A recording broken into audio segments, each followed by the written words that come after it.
Welcome to Be That Lawyer, Coach's Corner with Steve Fretzin. Hello and welcome back to Be That Lawyer, Coach's Corner with Steve Fretzin. Now, Steve is a 5-time author, business development coach for attorneys, and the founder of Be That Lawyer, where he helps lawyers grow their business with less stress and more control. I'm Evan Mack, and today we're focusing on developing deeper relationships. So Steve will share strategies for strengthening connections with clients and contacts so that those relationships lead to lasting loyalty and growth. This is building deeper relationships that grow your practice. Steve, sir, welcome back. Hey, thanks, Evan. So happy to be here again.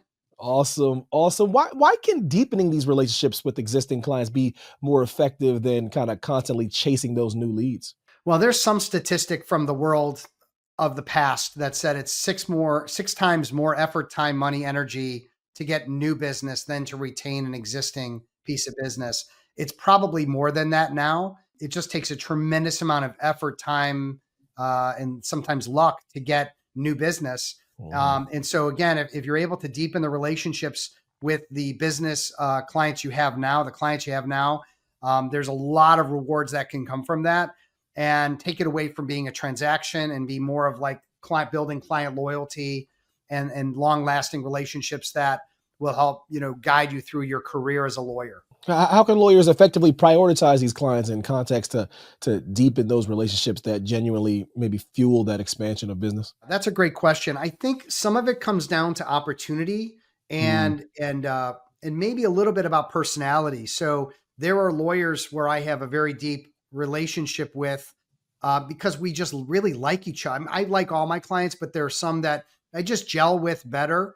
And in addition, they are, maybe bigger clients of mine than some others. Like if somebody spent $1,000 with me 10 years ago, that's not the same as someone who spends, tens of thousands of dollars with me now, right? Or a year ago.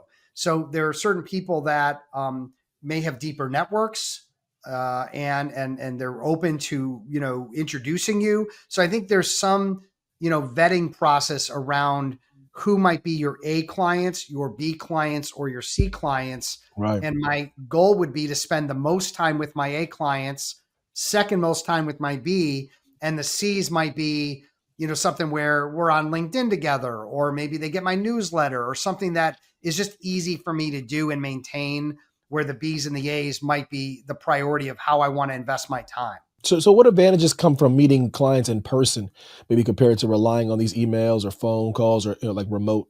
Any chance you have to meet clients in person, you're going to want to take it. When clients of mine come into Chicago or I'm traveling, I make every effort to meet with them, to see them in person, because I know shaking a hand, looking in the eye, sharing a meal, there's so much connectivity that happens in that face-to-face environment. The backup, again, I think we've all become very comfortable with Zoom, where you can look someone in the eye, you can still get a deeper bond and relationship through the Zoom effect versus a phone call or maybe an email or a text. But again, everybody's a little different. Some people love the face-to-face. Some people love the Zoom. Some people love to text and can build stronger relations. The Gen Zs, they can build stronger relationships through text chain, talking with people than maybe through a phone call. So everybody's a little different. Whatever the case is, it's like know thyself, but also know others and how they want to be communicated to. And I want to get into it, maybe through the next question or two, like how are we going to deepen relationships and as a way of developing additional business and getting further along so that the client never leaves you, but also refers you on a very regular basis. So how can lawyers, like these meaningfully involve clients in events, networking, or thought leadership to build these strong relationships? The thing I like to help clients figure out is, can they create a client loyalty plan? Now, we know what a business development plan is, or a marketing plan is, or a business plan is. But when we talk about client loyalty, people aren't thinking strategically about it. It's just happening, or it isn't happening. We're doing something for them on a whim, or we're not. And it's coming into our head. I think of someone that likes, a friend of mine, a client of mine likes, the Reds, the Liverpool Premier League team. Great. And they won. And I quick text him, hey, great win today. All right. Or should we have a more organized way of approaching it. So for example, I take my 10 best clients and I put them on a list as my A's. And this is how I'm going to connect with them every day, every week, every month. Right. Is it a phone call? Is it a text? Is it an article? All right. Of value. Is it inviting them to be on a panel, inviting them to speak at a conference? Is it, I'm going to take my team and go in and speak with their team about, some legal, things that they may want or need? Am I inviting them to the Chicago Bears game because they're coming into town and I've got Bears tickets?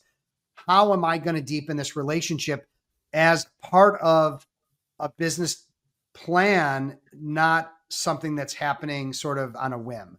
And that's part of what I'm trying to help lawyers figure out is how, and with AI, by the way, it's getting easier because there's technology that allows us to get real-time information about them or about moves they make, about things that are happening, where it'll alert me, through like RSS feeds, which are pretty old, but there's AI that'll help you actually get information that you can then send to clients that's real time. That's going to be like, you'll be ahead of everybody saying, hey, here's a new case that came out.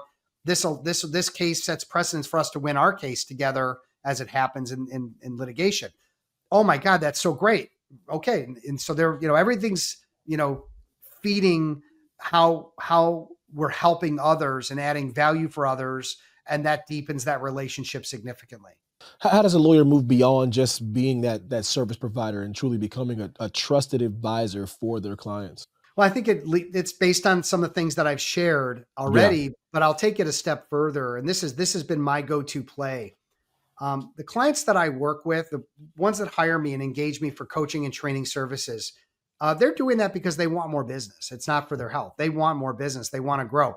So if I'm able to make connector contacts for them or actually give them direct business, connect them with a lawyer who can give them business, whatever it might be, that goes far beyond just me coaching and training, right? I'm actually making connections that are meaningful in their lives. And one of the reasons I'm doing that is because I truly want to help them get the business. I don't care if it's through my coaching or training, through connections I make.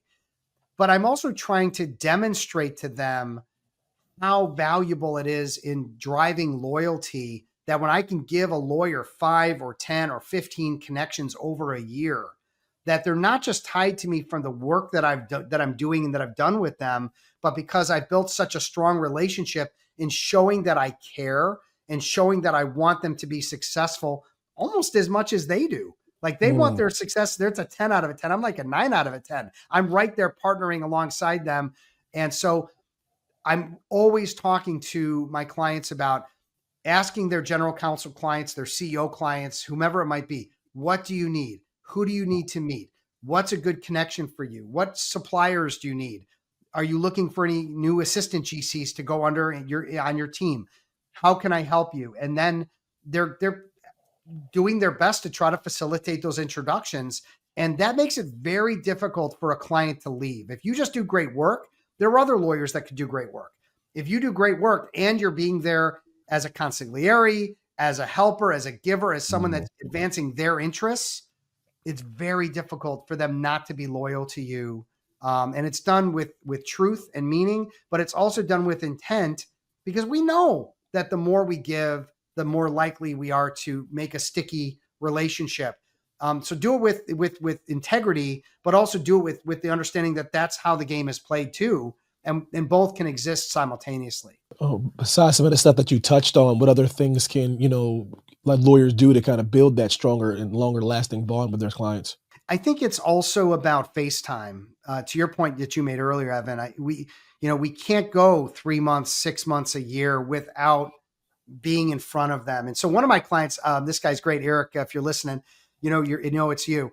And he says, all I need to do to get more business is I just need to go and get in front of my clients. So he goes out to their warehouse, he goes out to their distribution center, he goes out to their office, wherever it may be in his area. And he's not, necessarily traveling around the country. A lot of his business in Florida is in Florida. And every single time they show that they tell him how grateful they are that he took the time as a busy lawyer to come and visit him and get the tour and meet his employees. And almost always he walks away with new business, because there's another matter, another issue. He identifies a potential risk or hazard, something where he brings up his ideas and he walks away with business every time. So it really is, in the truest sense, a win-win way to invest time, because they're feeling valued, and they're feeling like you're putting your time into them. You're not billing for this, by the way, right? And then on top of it, you're walking away with business, and again, deepening the relationship further and further every time. So Steve, can you break down your build model and how it applies to day-to-day client development? Yeah, thank you for asking. It's I try to create acronyms that are easy to remember and will allow people, whether you're meeting with a new prospective client and you need to build some rapport, networking, and with your clients. The four areas that I focus on: BILL, business, interests, loved ones, and life purpose.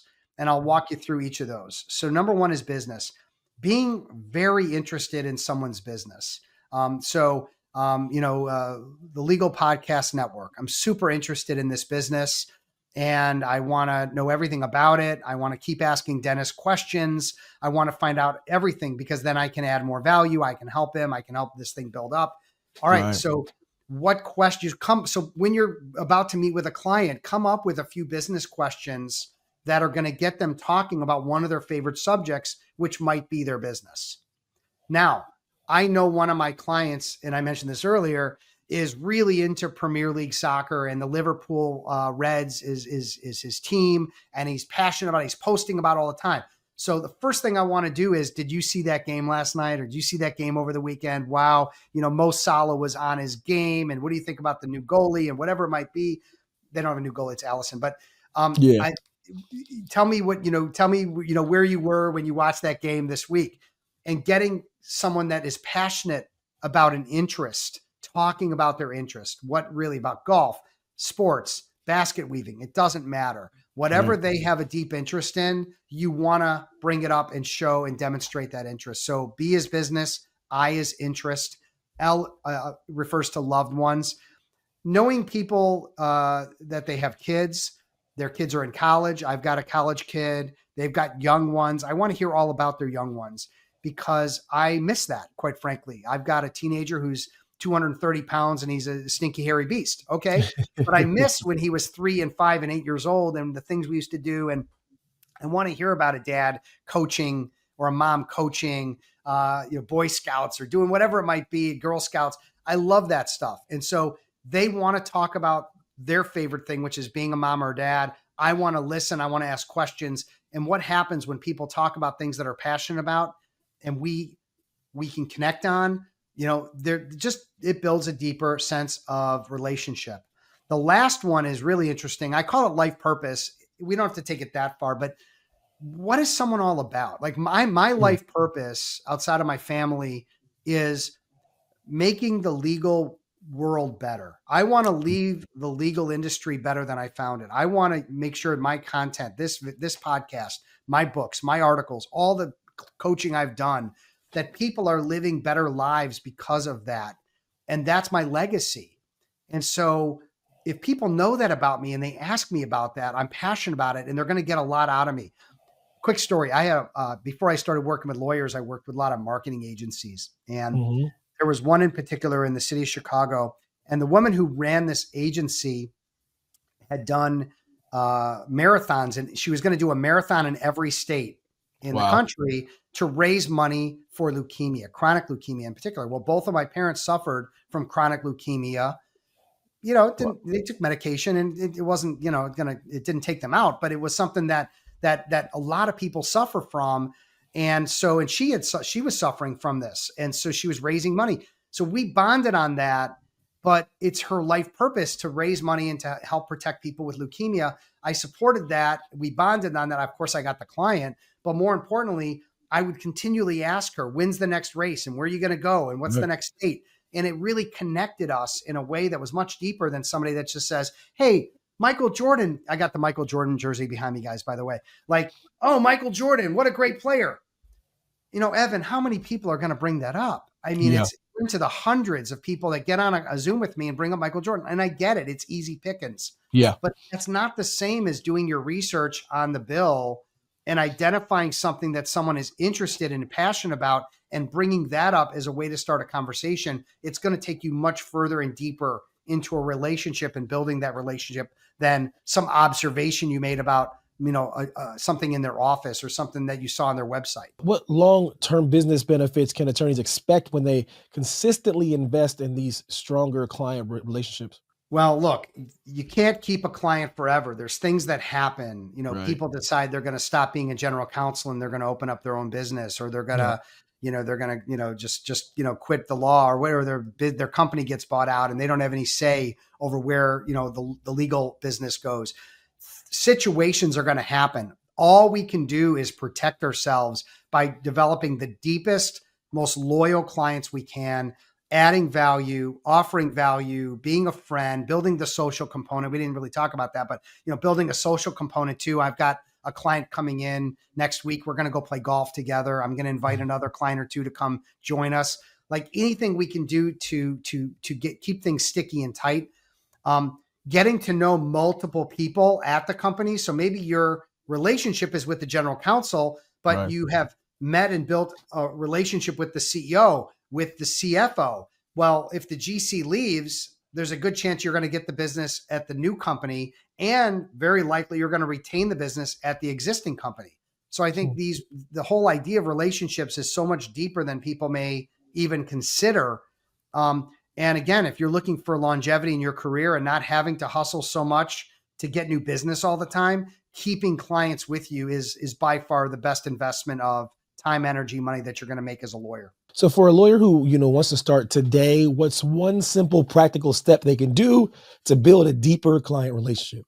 Call every client you have and tell them that you love them. No, I'm just kidding. Don't do that. That's one option.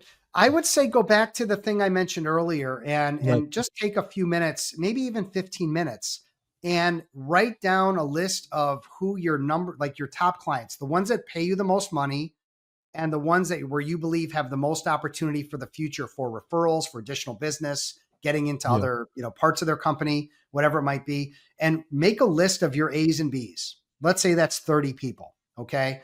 Then I would also say, here are all the things I can do for these people. It could be commenting on social media posts. It could be they get a newsletter. I'm going to create a newsletter and they're going to get this newsletter. They're going to get regular emails from me. They're going to get calls from me. You determine how often based on, again, what you're looking to accomplish from a standpoint of longevity. But I would say that client loyalty plan, and if anybody's interested in listening, if you email me at steve@fretzin.com, I can send you an article I've written specifically on how to develop that client retention or loyalty plan. So just email me at steve@fretzin.com or DM me on LinkedIn and say, hey, I heard you mention this client loyalty plan. I would like to hear that or read that, and I'll send it to you right off the bat. Steve, the football starts this Sunday. I don't know if you're aware. I am aware, yes. Okay. Chicago Bears win-loss record will be what this year, sir? I absolutely have no idea. So let me give you a little, this is something here. So you don't know if I'm a Bears fan or if I hate the Bears, right? It's so true. You ask a Bears question. Let's say that I'm a big Green Bay Packers fan. I'm not. I'd be very disappointed, but go ahead. Okay. And so if we're building relationship and we bring up something that isn't relevant, right, to the individual, I'm not going to watch one Bears game. I will not even watch the highlights because I'm not into that. Walter Payton back in the 80s, that was my sweetness. Same thing with Jordan, right? In the Bulls of the 90s, that was my jam. But now I'm into Premier League soccer. And so, it's talking about things that are relevant to the individual is going to get you much further. But I will answer your question. It's funny you said that, though, because that's my favorite thing in the world, by the way. Premier League is my favorite thing in the world. What's your favorite team? Manchester United. Oh, Manchester. Okay. And I think they got a rebuilding year, right? You're being nice. I am. And they're I watch them as often as I watch, Arsenal and Liverpool and Man City and all the teams I like. I watch them all. I do watch them all. I root for Manchester United, but I love the Premier League teams in general. Though I like what Tottenham's doing. I like what Chelsea's doing. It's just fantastic. It's just fun to watch. So that about me through my writing, or that about me through this. So let's talk. That's gonna, Evan. That's gonna bring us together, and the Bears can go suck an egg, right? So, but that's relationships. This is what we need to do. We need to follow the bill. We need to do our research, do our due diligence, and good things will happen. Absolutely. Steve, appreciate your time, sir. Yeah. Thank you, Evan.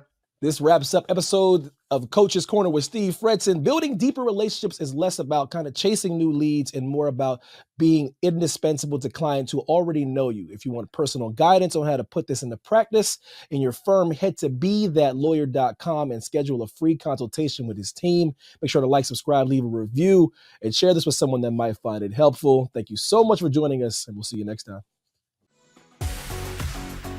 Thanks for watching.